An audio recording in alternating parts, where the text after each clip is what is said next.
going? Where you going? You gonna sit by me? Come sit by me. Come sit by me. Hi. Hi, sweetie. How are you? Miss Gray Hair. She's got one gray hair right on the side, right there. What is that? You got one gray hair. Alright. Well, it's been a while since I've done a sort of sit down and talk. And I feel that I need to. I feel I need to sort of let out a little bit of thoughts I've been having over the past month now. Pete and I have been together for the last, I guess, 11 years now. We go through our difficult times, and lately it's been sort of a difficult sort of time. We've been, sort of short with each other, which it happens in every couple, and, we still love each other. We're just together a lot. And I was planning on going on this sale with Emily. She's going down to the Keys, and I was gonna help her deliver it. I was thinking about it, but I think the reason why Pete and I are so short with each other is because we've been so busy with work. And right now I've got a huge job that's actually coming up, and I think Pete is wanting me to get to work, and I've been busy working on the Pacific Seacraft, and then with Emily I've been helping her build her dinghy, which was an excellent experience. But yeah, I gotta get back to work, so for the next couple weeks I'm gonna be working. But I guess where I'm going with this is it kind of feels good to be alone. I'm not alone very often. Pete and I are together always, whether we're working together or we are in the bus or we're at a place of which we're house sitting or on a boat, or we're together all the time, and we're dependent on each other, and it would be nice to take this sail. That way Pete can be dependent on himself, and vice versa. I gotta be dependent on myself. But I guess where I'm going with this is I really learned a lot, and I think I just need to sit down and cycle it and absorb it and learn from it and grow from it. And I think I have learned a lot from this build, and now I just need to allow myself time to grow.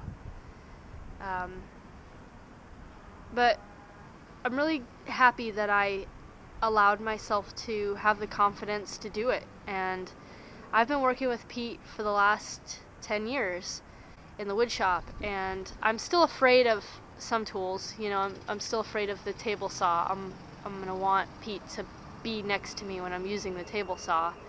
And the same thing with the grinder. I'm a little afraid of the grinder, as well as the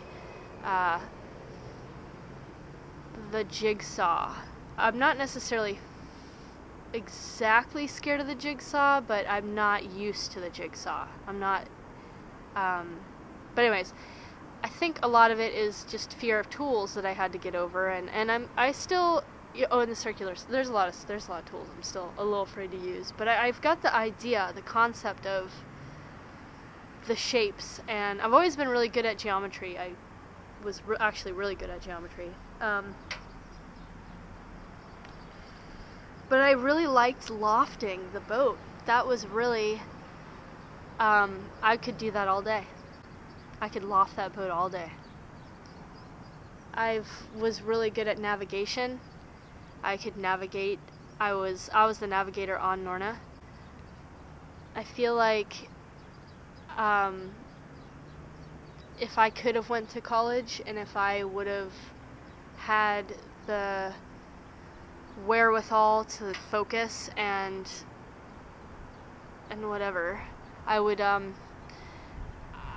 be an architect. But I would be an architect for tiny homes or boats or whatever. But that's a lot to learn, and I've learned a lot, and it's just a dinghy, so but anyway, so and it just helped me to sort of wrap my head around things, I guess, and to focus on something that I really liked. And other than editing, I really do like editing. I've been having a lot of fun. Obviously, I do a YouTube channel, and I've been actually started this channel to sell my book, which has done very well. But now it's kind of to a point where it needs to evolve, and it has, because obviously I've been evolving on, you know, moving Norna up to Maine and building a life for ourselves and fixing Norna, and just all the things that go hand in hand with owning a boat, and also having a plan of being snowbirds, I guess, or Florida. We're the opposite of snowbirds. We're going north to get away from the heat. We're sorry, the number you have dialed is not in service at this time. What are you doing up there?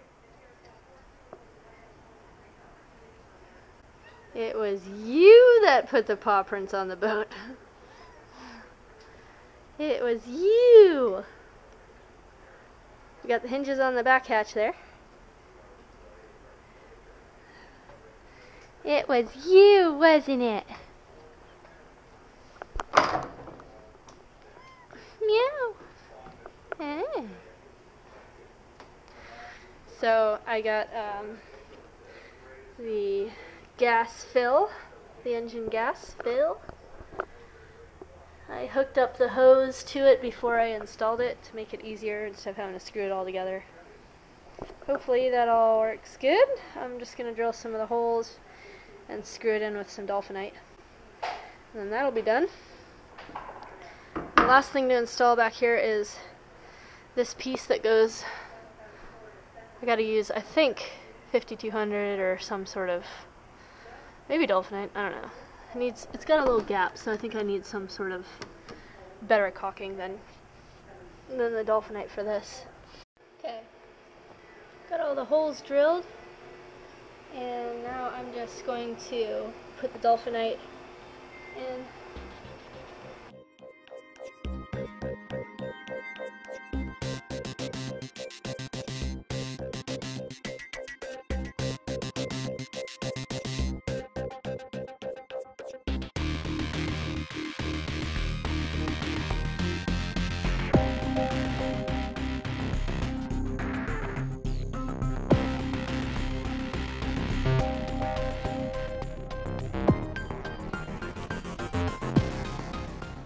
Alright, temporary piece in. That will keep some of the water out of here. Alright, just sanding down the chocks for the rudder. Got that all sanded down. The wood looked really good, so I think we're just going to stick to it. I don't think there's anything wrong with it. The bolts look good. There's a little black around where the bolts are, but not too terribly bad. It actually looks pretty good. Over here is a little funny, but I'm going to load it up with a bunch of varnish and call it good. Can't get away with not varnishing at all on the Seacraft. There's going to be a couple things to varnish. This tool comes in handy.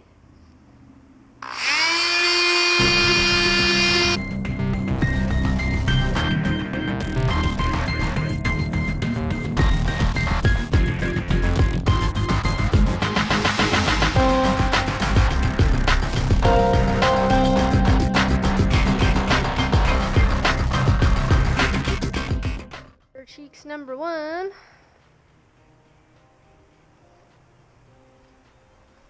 Emily has sailed off to the Keys with her boat loaner, so we took Bipolar back to the shop. And here's some of the work that's been going on with Pete. Trim is nearly complete. Pete is, man, holy cow, doing all that trim. Wow, good job, Pete. That was a lot of work. I still gotta make the frames around the wheels. That's a lot of angles, guys. So this week has been about sealing up the Pacific Seacraft. Sealing up any kind of wood. So there we go. Temporary hatch. Sealing up this wood. I actually started varnishing this up. Got the vacuum down there because I'm going to next I'm going to measure for beams that go across And I'm going to sand off a little bit of the gel coat that I've put up there and glass some beams up there, or at least, epoxy it on there or something, But anyways, put some beams up there, and then we're going to spray insulation all around, all in here, except for the bilge, obviously. But, yeah.